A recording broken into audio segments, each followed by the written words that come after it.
get those bounces? Those last 2 goals, are they the definition of getting those bounces? Well, the hurdle one is for sure. Even though I've seen Mark Stone do some really smart things that you look after and go, wow. And in the moment, you're not sure, right? Because he's firing from that boards I can't see on the ice. Then you watch it. It's like, I think he's firing it over there with a purpose. And we get the break on that one, right? So the last one, I don't know if that's puck luck because all their goals happen their third one happened like that. Their second one was a bit of that, a shot and a rebound, right? So that's a little bit of playoff hockey where you converge in the net and find a puck and, hope that the goalie hasn't tracked it quick enough. But certainly the hurdle one, we would probably do one of those. The O's was a good screen. Their first goal was great forecheck by them. Good play to the front of the net. We didn't react quick enough. So, but yeah, that was a big goal for us. Not the first time you've shuffled the lines, but when you did make those changes, what were you looking for? And obviously the results came out of it, but what were you looking for in those? Well, Jack and Stoney are 2 drivers, and we've said that many times that in a perfect world, they probably, if the year had played out a certain way, probably would have been split at some point, but it worked out. They got such a good start, to the start of the year. Other things fell into place. And they just, for whatever reason, weren't clicking, so sometimes a little time apart. The Carly on the left wing was just something that Jack has killed penalties with Carly. I think they have good chemistry, even though they're both centermen and probably not play together very often, if ever. Just give Jack a spark. They're matching Boldy up against him, so now you have 2 centers, so it can work. It could be good on both ends. So, and then the other lines, Nick Waugh and Smitty had played together when Smitty first got here. I think Carly was hurt, right? So, Columbus Pittsburgh trip, I thought they played well together as a pair, so that we knew we could go to. And Barbie's always been, when you drop him down with Nick, and it's usually Colasar, he's had some good games, so. I didn't mess with the hurdle line, and then it was kind of like, well, what's left, right? And whatever was left was going to play together. And then we had a player get a little bit sick between periods, and now hurdles with Stone. We saw that last year in the playoffs. Didn't go as well as we'd like, but, it's a new year now, and I think hurdle's moving a lot better, so maybe that's a pair. I know hurdle is good with big wingers. You saw him with Colasar earlier this year, and Nick Waugh when we moved one of them out. So anyway, I know I'm getting long, but that's where it all came from, right? Most of them had been together at some point. The Jack and Carly one was a little bit of, let's see how this looks, and I thought they both helped each other. Did you feel like your 5-on-5 game took an even more of a step forward in this game? You do 2 power play goals, but you do get 2 in the game winners at 5-on-5. Yeah, I mean, you got to get going 5-on-5 scoring, right? We've been pretty good at that this year. It hasn't been a deficiency, at least, right? So that's something we're going to need. If you're not getting on the power play tonight, we did. We took advantage of some situations, but they've been scoring 5-on-5, so we have to match that if we expect to win. And we were able to, get going tonight on that, and hopefully it carries over to Game 5. You had the Foligno goal, potentially a hand pass, then they have the goalie interference. You had the timeout in there. Like, how close were you to challenging either? The hand pass was, I think our guy played it right. So once you get a look at it, it's like, okay, that one is not going to happen. The goalie interference, those are tough because, he's got his arm on the goalie. It does prevent him to getting across, but Theo probably pushes him in, right? That's how we end up thinking at the end. How are they going to think about it? Dave, our video guy, does a great job. He watches them all, so he knows kind of listen, it can get random at times, those. You never know. But I do believe there's a certain amount of protocol that you can look at and best guess because of that. We felt that Theo probably initiated contact.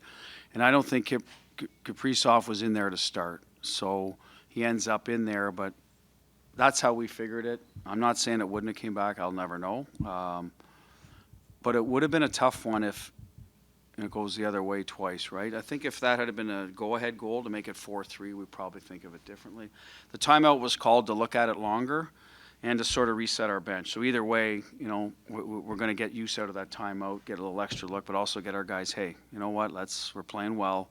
Let's just get back to work. So that's how we looked at it. Can you share who that player was that got sick in between periods? No, only because I don't know how he's going to be. It was a forward, so that's why we ended up. I'd rather not. I'm not sure why. I just don't feel like telling you, Ken. Bruce, obviously a lot of emotional swings in any playoff series. 2 is different than 3-1. But the way you guys won today, the comeback, the way Hill played, is there a lot of different vibe with the group right now? Kind of how they feel about themselves going to Game 5. I think so. I think you're jumping on a plane feeling good about yourself, right? And maybe they're jumping on a plane. Well, it's not tomorrow. There's an extra day. Not, and so that when you get the second end of it, there's a little bit of that emotion, right? So. But at the end of the day, it's 2-2.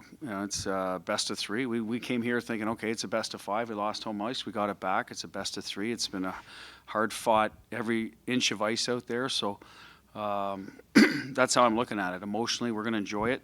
But, tomorrow we'll rest and then get back to work on Monday. We need to fix some things. They're doing a good job in some areas that we need to get better at. So we'll focus on that and keep trying to get better every game.